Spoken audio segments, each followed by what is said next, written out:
Bukod ho sa bilang sa boto, siyempre dito po sa impeachment ay yung binabanggit ho dyan ay numbers game. Bagamat pinagtatalunan ho ngayon na dapat 16 votes pa rin ba, 2/3 ng Senado ang sinasabi na pagbabasihan dahil sa suspendido raw nga po itong si Senator Jingo Estrada at ito pong si nagtatago naman si Senator Bato de la Rosa. Pero dito ay mamaya i-discuss ho natin yan. Kasi pinag-uusapan yung kung 16 votes ay gagawin 15, kung gagawin mong 15, dapat bumaba rin yung yung threshold sa mag-absuelto. Kung dati ay siyam, 9 votes, absuelto, 7 votes na lang. 'Di ba, para patas. Pero eto ho muna mga kababayan. So kung delikado ho sila sa numero para makonvict ito pong si BP Sara Duterte, sa unang sigwada pa lang ho dito sa pre-trial conference sa impeachment case laban po kay BP Sara Duterte ay may mga report na ay kumain ng alikabok at kinain ng buhay ng lead counsel ni BP Sara na si Attorney Sheila Sison. Ito hong grupo ho ni na Congresswoman Jerbil Luistro na nagsisilbing prosecutor dito po sa impeachment trial ni BP Sara Duterte. At ayon po sa politiko, at sinabi po ng kanilang scooper na tila lamang na lamang po ang depensa o yung kampo po ni BP Sara sa talakayan kung saan ito pong si Batangas Congresswoman Jerbil Luistro, ang lead prosecutor ng Kamara, ay nahihirapan umanong makasabay sa mga argumento ng kampo ni BP Duterte. Ngayon, so dito ang pagkakabanggit nga ho mga kababayan kinain ng buhay nilapa ni Attorney Sison ito hong si Luistro sa pre-trial. At dahil sa ganyan, kasi alam niyo naman sa mga nakaraan, di ba, sa isinagawang impeachment proceedings yung ng House Committee on Justice diyan po sa House of Representatives, talagang gusto bagay makikita niyo naman yung mga galawan doon ho di ba, yung mga tanong na may kinuha sila mga resource person, pero yung mga tanong na sila lang ho at alam niyo ho yung mga motibo, di ba? Kasi depende ho sa tanong at mga sagot. Tapos ngayon lumilitaw ho mga kababayan na mukhang hilaw na hilaw at baka hindi lang ho sila matalo sa numero, pati ho mismo sa mga argumento, sa detalye ho ng mga kaso. Yun ho. At dahil dito ay naiulat na umeksena na po yung private prosecutor na kinuha po ng House of Representatives. Ito pong si Attorney Lorna Kapunan sa mga diskusyon. So umano na ho, sumingit na ho at siya po ay naging aktibo na dahil sa natatalo sila at nangangamote. Ito raw pong sina Jerbil Luistro. At iyon ho mga kababayan, so nagkaroon po ng mainit na palitan ng magkabilang panig. Mukhang magaling ho itong si Attorney Sheila Sison ho mga kababayan At ayun ho, lumabas din sa ulat na naging tensyonado ang ilang bahagi ng pagpupulong hanggang sa kailangan umanong mamagitan yung Senate Secretary na si Attorney Renato Bantog Jr. upang mapanatili ang kaayusan ng pag-uusap. So nag-referee siya kasi talagang matindi ho mga kababayan At alam naman natin na itong si Attorney Sheila Sison talagang batikang abogado po ito mga kababayan. So yun po sinasabi, yung naging takbo raw po hindi naging patas. Talagang kumbaga sa dehadong-dehado raw po itong kampo ni na Luistro. At parang ang sinasabi mukhang kulang ho sa paghahanda yung kampo po ni Congresswoman Luistro at kaya't mukhang madidihado sila. So yun nga ho, ulitin ko lang sabi ho, sakto ng pagkakasabi ng scooper ng politiko ay kinain ng buhay ni Attorney Sison ito pong si Luistro sa pre-trial. So yun po at sinabi pa ho na hindi raw po handa ang kampo ng prosecution sa mga argumento ng depensa. At yun ho, kaya nga kinakailangan na raw po na umiksena ito po si Attorney Kapunan at nauna nang iniulat ng naiulat sa media ho mga kababayan na di ba uminit po ang tensyon sa gitna ng pagpupulong kaya't namagitan na po itong Senate Secretary. Si Sison, para po sa kaalaman ng ating mga kababayan, ito po si Attorney Sheila Sison ay na isang partner sa Fortune Narbasa at Salazar Law Firm. Talagang ito, mabibigat ho ito mga itong law firm na ito na magdedepensa kay VP Sara.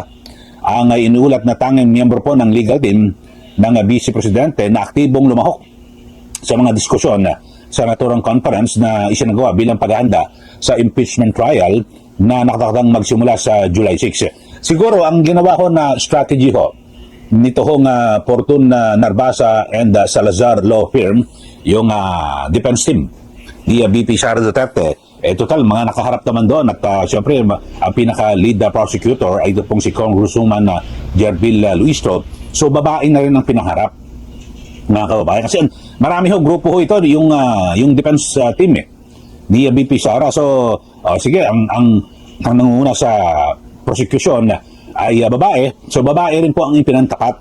Ito pong si Attorney Sheila Sison dito po kay Congresswoman Jerbil.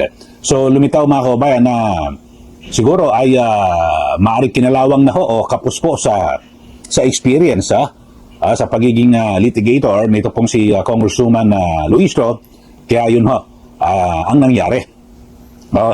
At eto ho, mistulang nagpahiwatig ito pong si Attorney Kapunan tungkol sa mainit na naging takbo ng pulong nang maikling makipag-usap siya sa mga mamahayag. Pagkatapos po ng sesyon, di ba, yung pre-trial. Ang sabi niya ho, di ba, na-interview siya ako. May period ako ngayon, mainit ulo ko. Pabirang pahayag ni Attorney Kapunan. So, yun ho, mga kababayan. At sa panig naman ng prosecution, ay kinilala po ni Lanao del Sur Representative Zia Alonto Adjong na nagkaroon nga po ng mainit ng palitan ng pagpupulong. So, kanyang kinukumpirma na nagkaroon po ng talagang matindihong balitaktakan. At sabi niya, karaniwan naman daw yan sa pre-trial conference, ayon po kay Adjong, kaya may mga pre-trial conference, kaya nga raw may ganyan para mapag-usapan at mapagkasunduan kung ano-ano yung mga usapin.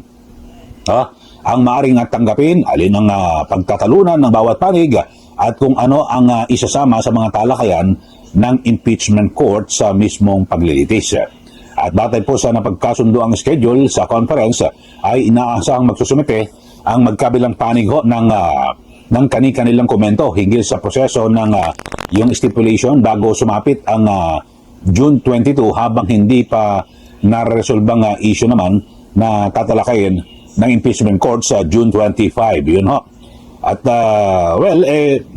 ganun ho talaga, mga kababayan. At siguro ay sa susunod ho na pag-aharap. Kasi pag mga ganyan, yung pre-trial conference, para mas maging mabilis po ang proseso ng paglilitis. Kaya may mga ganyan ho.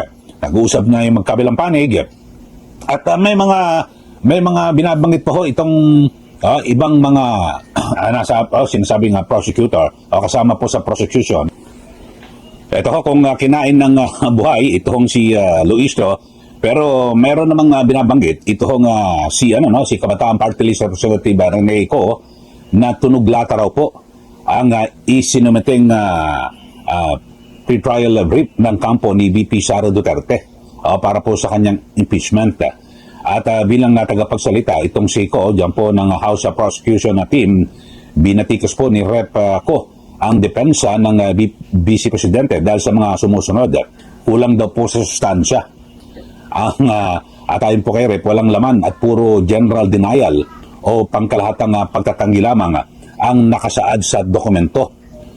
At hindi ra po direktang sinagot ang mga akusasyon na bigo umano ang kampo ni VP Sara na magbigay ng malinaw na paliwanag sa mga issue tulad po ng maling paggamit ng confidential funds. Tapos ay ubos oras daw ho, duliin tactics, pinunanyari yung tila pag-asa ng depensa sa mga teknikalidad sa halip na harapin at sagutin. So ito ho yung mga nakita ho ni Congresswoman Representative Rene Co. At sabi niya kung yung pre-trial brief lang ang pagbabasihan, tunog lata ang depensa. So wala raw po masyadong maisip na aasahan ang publiko sa mismong trial proper. So yun po yung kanyang pahayag. Pero bilang spokesperson, kilalanin nga ho natin ito pong si Representative Rene Co, mga kababayan. Kasi yung kanyang mga pananalita parang yung alam nyo ho, yung mga magagaling ho ng mga abogado, hindi ho agad binubuhos yan o hindi po tumotodo, kaya sasabihin ako tunog lata. Naku, mahina pala, wala palang walang laman yung defense team ni BP Sara. Pero hindi niya alam Fortune Narbasa Salazar Law Firm. Naku, hindi niya kilala ito. Ito, para po sa kaalaman ninyo. Isa pong abogado, ito pong si Kabataan Party List Representative Rene Co, Attorney Rene Co Luis Manda Co. At siya po ay siya po ay nagtapos,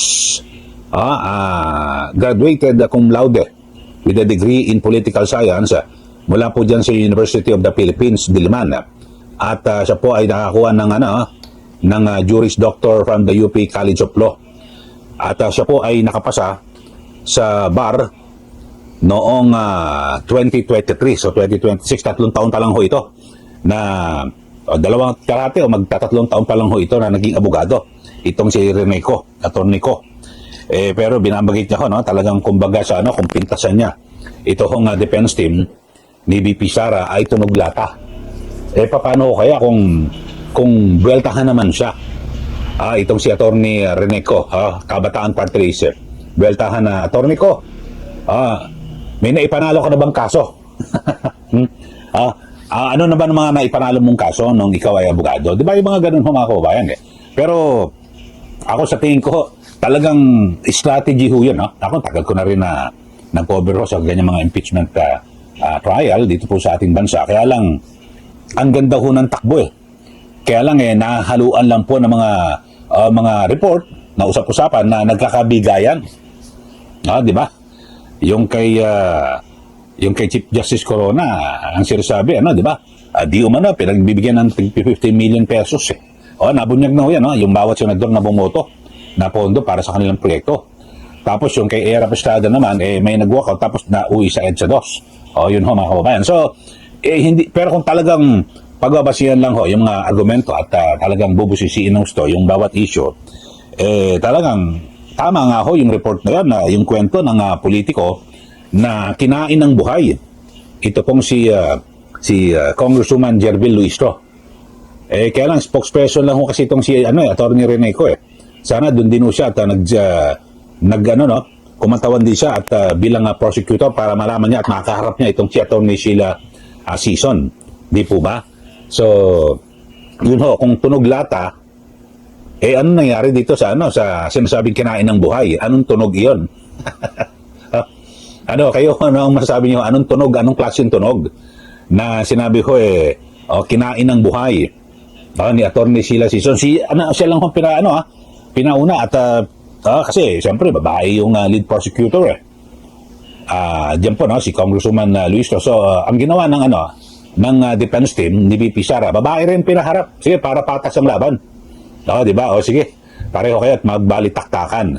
Tapos mukhang alam na yun nga, ang sabi kinain ng buhay, sumaklolo na po itong si Attorney Lorna Kapunan. Yun po, talaga nagkaroon po ng mainit ang pagtalo base rin po sa mga report. Bagamat kasi itong pre-trial conference ay hindi po ito bukas sa publiko. So, yun ho. Okay, so kayo, ano masabi nyo rito mga kababayan? At parang kung dito sa pre-trial, ang sinasabi, nakaungos daw po. At nagkaroon po ng bentahe ito pong defense team ni BP Sara Duterte, kinain ng buhay ni Attorney Sheila Season, ito pong si Congresswoman Jervil Luistro.